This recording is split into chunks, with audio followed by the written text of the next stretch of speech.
Hi, if you're making $400,000 a year, $700,000 a year, or just $150,000 a year with stock options, putting 20% down on your next home purchase could be the most expensive mistake you'll make all year.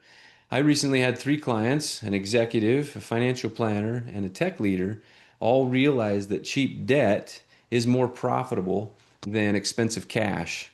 And so I'm going to go ahead and go through the math with you for the three clients and what they almost missed. So stay with me and let's go through it. I'm going to start by sharing my screen as soon as I can figure out how to do that. And we are going to start with the tax. That's one that a lot of people struggle with. And so you can see here on my screen tax rates. This is 2025, and I've taken out all the other brackets. It's really just single and married is really kind of all that matters. But you'll notice if you're single, which my one of my clients, the one making the 150 plus stock options, they were making, as you can see, enough to put them firmly in the 24% tax bracket. Now, reality is they were also getting those stock options which were being bought out, and so they're actually receiving about another 130,000 a year. So they're actually firmly in the 32% bracket. My the financial planner that I was working with, he is, let's see, he's married and he is probably around 400,000 a year. So we're going to plant him firmly in this 24% bracket. And then the executive making 700,000 a year, you're going to see that he's also married. You're going to find that he's firmly in this bracket, 35. Now, this is all federal bracket, and there's all kinds of other deductions, and I'm going to go through a little bit of this. But before we advance too much further, it's important to recognize that we live in the state of Utah. And in the state of Utah, we have another various state tax rate, but let's just call it 7% for the sake of simplicity. And so whatever this tax rate is over here, we're going to add 7% to it in order to have a better idea as to what the amount of taxes are that are being paid. Now, you probably know this already, but I'm going to go through it with you because I think some people might not. So we have standard deductions in the United States. We get a standard deduction up to, and it's about $28,000 for a married couple. And so that means that if you don't have all your tax write-offs, if they don't equate to more than $28,000, then you can just take the standard deduction, get that 28 and call it good. But if you get, let's say you have a mortgage and let's say the mortgage interest is $30,000, and let's say you have no other deductions. In the state of Utah, it's really common that people pay tithing, and tithing is considered a charitable donation, and therefore that is an extra deduction. More on that in a second.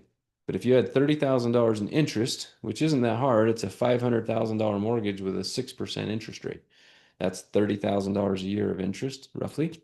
But if you're at 30, you now have an extra two, right? You would have taken the standard deduction, but because you have 30, you're not going to take the standard deduction. You're going to take the $30,000 deduction, but you really only benefited by about $2,000 because you would have taken the standard anyway. Makes sense?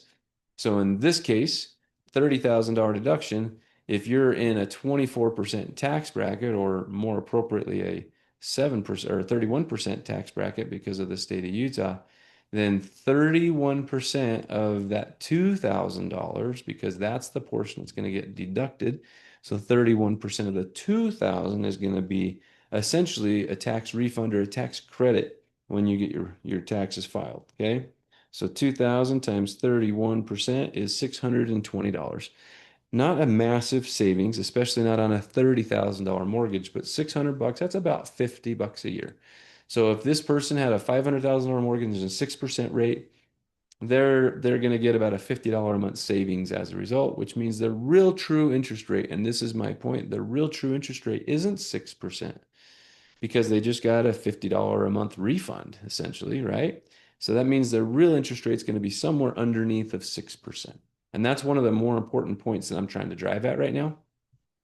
So now let's look at one of our scenarios. Let's look at our tech leader, 31%, excuse me, actually really truly a 39% bracket because of the amount of money she's making now.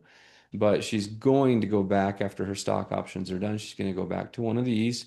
Well, this bracket here, right? But for right now, she's at 39%. And so that means that 39% of anything she writes off is going to be tax deduction in excess. Now she's in the single bracket, right? So she's not getting the full 28,000 from the IRS. She's only getting what is it, a $14,000? Actually, I didn't double check before I started the video, but it's probably a $14,000 single deduction. But if she has a $500,000 mortgage, which I'm actually going to share that here in a second. Well, I'm going to leave this shared as it is. I'll come back to this because I'm going to share some loan options I was showing her when I get to that point. But let's just go. We were looking at like a 6.5 for her, 6.5 on a $600,000 loan. So let's go ahead and do some quick math here for our argument. So $640,000 loan times 0.065, we'll call it, is $41,600 a year. So we'll just call it 41,000 a year in interest that she's going to be spending. And that 41,000 is in excess of her 14,000, right? So 14,000, and we're going to have a $27,600 increase in her deductions. Now, this is assuming she's not paying any tithing. She's in the state of Utah. There's a very high chance she's doing some charitable donations. But let's just say it's just 27,600. And we just figured out that she's down here in this 39%. Boy, I'm not doing my math right, am I? There we go. 32 plus 7. So 39% tax bracket. So multiply that times 0.39. So she's going to receive a refund of about 10,700 bucks or an extra tax credit, depending on how her taxes look, right? It might not turn into a refund, but it's going to reduce her actual taxes by about $10,700. Now, what did I tell you? Her total taxes are for interest is going to be 41,000. So we're going to take the 10,700 and we're going to subtract that. So a $640,000 loan times 0.065 is 41,600. We're going to subtract the 10,700 in savings. So that means her true interest that she's actually going to pay is 30,900. So we're now going to divide that by a $640,000 loan.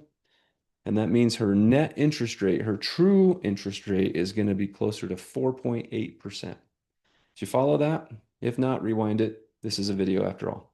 But that's important to understand because that means that whatever interest rate somebody's paying up front on a tax favored debt, like a mortgage, they're going to be getting a benefit for that. And when you're making a lot of money, that benefit gets really, really big. Now, if you're only making 120,000 or 100,000, the benefit's obviously much smaller, like I talked about in the beginning, that $2,000 extra, for example.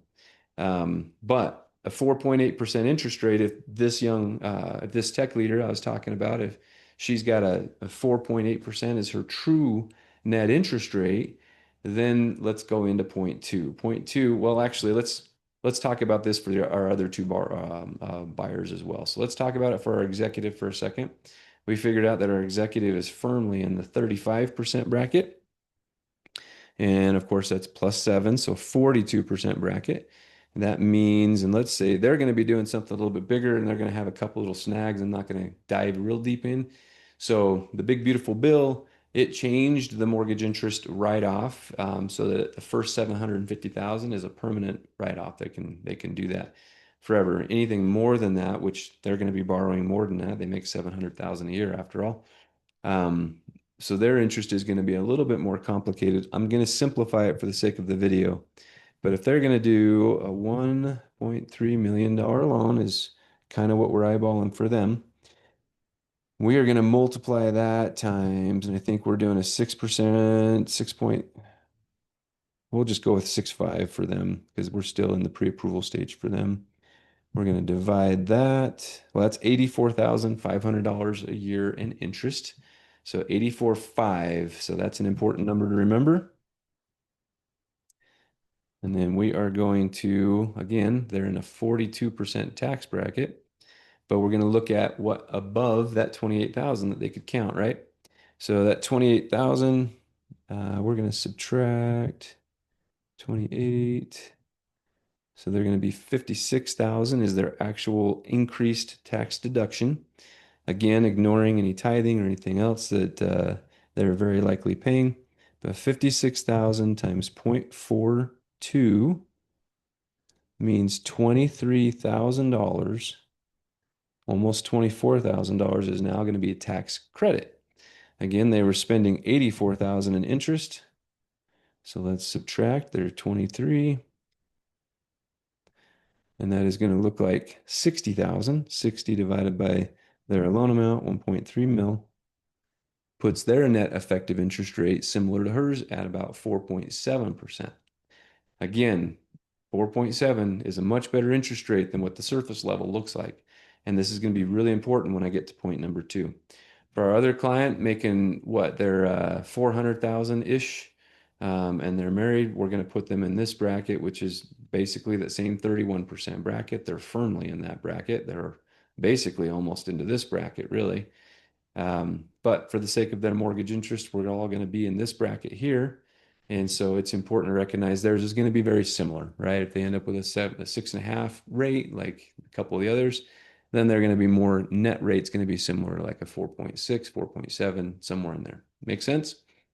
So understanding that your true interest rate isn't really the six or whatever your mortgage is telling you, but you have to take the tax savings into account first. Then you can then look at what the next option is. So let's go ahead and take a look now at this. Where is it? Do, do, do, do, do. Actually, I'm going to turn this off for a second so that I can just kind of talk to you through this. And then I'm going to go ahead and share my screen and show the different options as an example. So the second point, probably the most powerful point, but you needed to understand the taxes before you can understand the significance of this point, is when there's an opportunity cost, right? So all three of these clients who were referred to me with financial planners, one is a financial planner, one was referred by a financial planner, and the other one already has a financial planner that they do a lot of investing with. Okay. So when somebody has a financial planner in their back pocket, they're actively investing. They're what I would call an investor. They know what they're doing. They don't just have a 401k that's happening in the background that they don't know anything about. They're actively investing.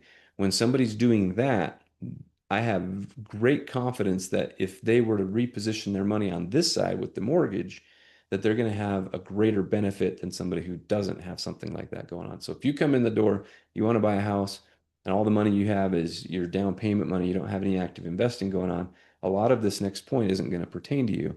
But if you've owned a home for a while and you've done a refinance with me and I introduced you to a financial planner and you're actively investing that money, this is going to pertain to you in large measure. Okay. So now the conversations go like this. There's three different clients. I'm kind of blending them all together, right? But one of them calls me up and says, "Hey, I've got $600,000 I want to put down on this house, somewhere between 1.2, 1.5 mil." And I explained the loan amounts and all that kind of stuff, but then went through their income, went through this tax bracket idea and kind of walked them through that. And then I said, "But you started this whole conversation with my financial planner this, or I'm a financial planner that."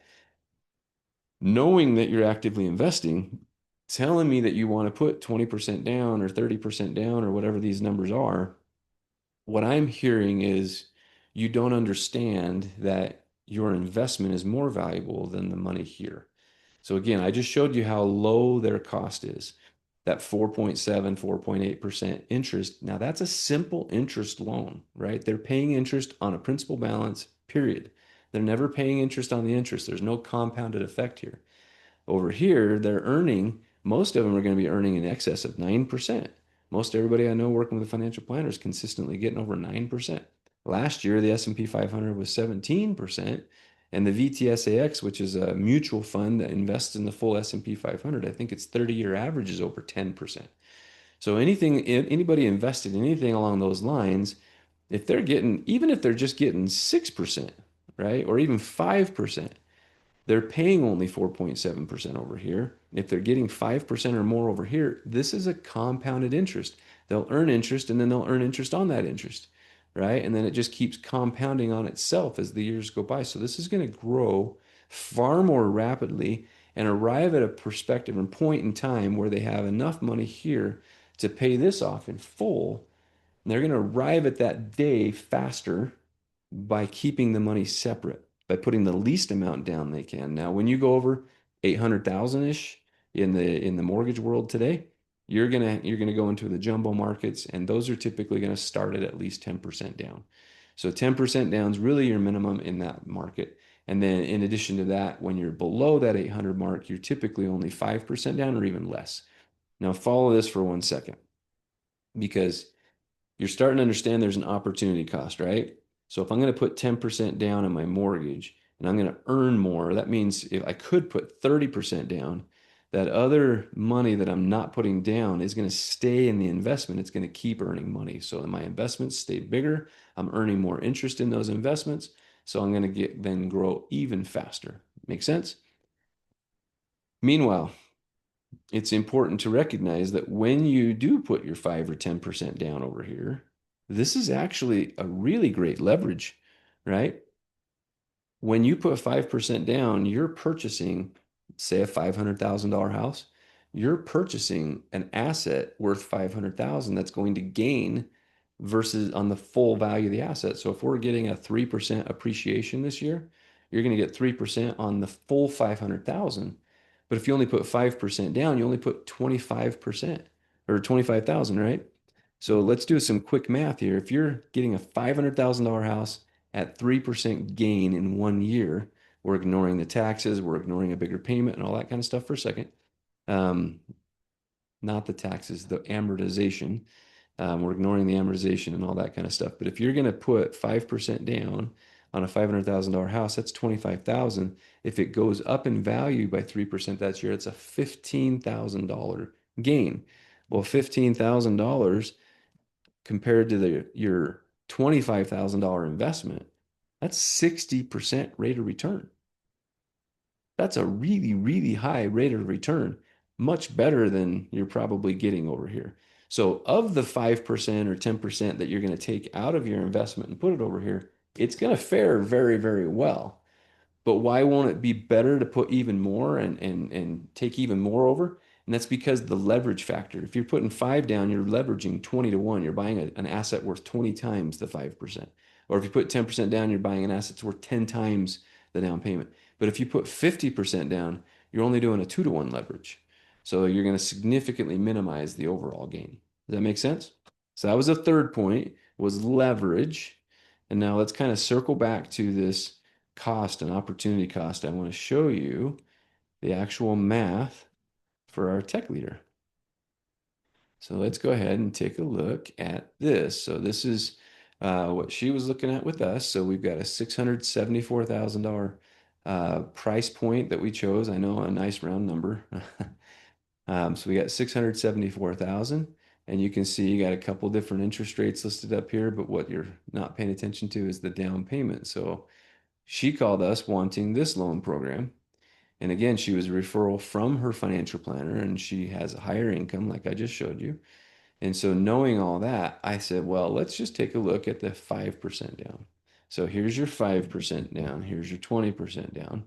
Okay, so you come down here, and here's your monthly payment comparison. It's an $800 difference. So, it costs an extra 800 bucks for her to put only 5% down. But remember, when she puts only 5% down, that's also $100,000 that she gets to leave in her own assets. It's money that's going to be invested and growing, but that's her money. If she puts it into the house, it is still her equity, but she can't touch it. She can't spend it. While it's in her investments, she most certainly can spend it. She can most definitely touch it. So there's $100,000 left in an investment. It costs her an extra 800 bucks a month. And so that's a challenge, right? Can she afford that? Is she comfortable with that? But again, how long are you comfortable with an extra $800 a month coming out when you have an extra 100,000 sitting liquid? You can pay an $800 payment with $100,000 for a very long time. And again, if she's earning more on this side, she's going to come out far ahead than just losing that 800 bucks. Does that make sense? So I don't know if you answered my question or not. I remember I'm talking to a video. Anyway, so that's basically the points that I wanted to share with these three clients. If you're making 400,000, 700,000, or even just 150,000 with stock options, putting 20% down could be the worst mistake you make this year. Give us a call. Let us figure out the math behind your actual interest rate, your actual cost. Let us show you how to put more and more of your money to work for you. I would love this executive. He gives me a call. He's making 700,000 bucks a year, and he gives me a call, and we go through this. And after a couple minutes, he goes, "It sounds like I need to introduce you to my financial planner, and you guys need to tell me what to do." And I love it when people respect the value of having professionals in their lanes. Have your professionals behind you. Hire me, put me behind you. Have your financial planner behind you. Have your CPA. Have all of us coordinate together. That's one of the most powerful things you can do for your finances. I'm happy to do it. Reach out, DM me with questions. Let's go ahead and connect as to whatever is on your mind, and let's get you going. This all applies for refinancing. It applies for buying. It applies for buying rental properties. All of it. It's a big, big impact in all that. So hope that was helpful. We will talk to you later.